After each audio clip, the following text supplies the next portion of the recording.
Ces images amateurs ont été tournées ce matin. Des individus armés viennent de tirer sur la foule. 300 jeunes venus participer à une soirée étudiante. Il était environ 4h30. Des policiers municipaux interviennent immédiatement.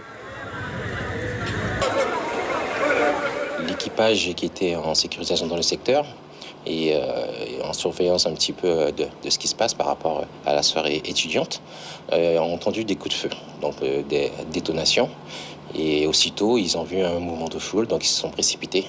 Et ils sont intervenus à l'intérieur pour essayer de voir ce qui se passe. Et c'est à ce moment-là qu'ils ont été confrontés effectivement à un ou plusieurs individus qui auraient fait usage de leur arme à feu. Et les policiers donc, ont dû intervenir pour faire cesser ça. 8 personnes ont été blessées. La fête se déroulait dans les locaux du Parti socialiste guyanais. Ce matin, la police scientifique était sur place pour relever des indices. À l'extérieur, les membres du PSG sont consternés. La recette de la soirée devait servir au financement d'un voyage à Miami. C'est notre contribution, on a un grand local. Bon, on essaie de le mettre à disposition pour que les jeunes puissent évoluer dans de bonnes conditions. Vous étiez assuré en plus que ce soit bien encadré avec les forces de l'ordre? Oui, il y avait une trentaine de vigiles qui encadraient la manifestation. Les jeunes ont pris leur assurance. Ils ont eu l'autorisation de la mairie.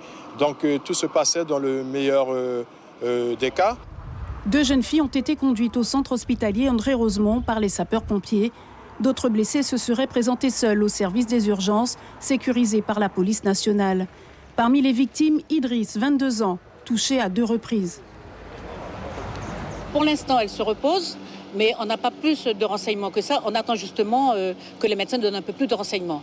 Elle a été blessée où? C'est-à-dire qu'il y a 2 balles, une balle qui serait logée non loin de la colonne vertébrale et l'autre est logée au niveau du poumon. On sait très bien comment ça se passe à l'hôpital. Déjà, on n'a pas assez d'urgentistes. Alors donc, moi, je me pose la question. Parce que s'il faut qu'elle soit évacuée, on n'a qu'à le faire dès maintenant. Vous êtes très inquiet? Ah oui, inquiète surtout de ne pas savoir qui s'occupe d'elle. Selon le procureur, les blessés seraient tous hors de danger.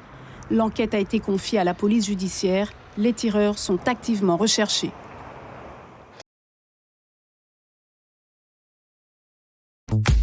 Suivez l'info sur Guyane la Première.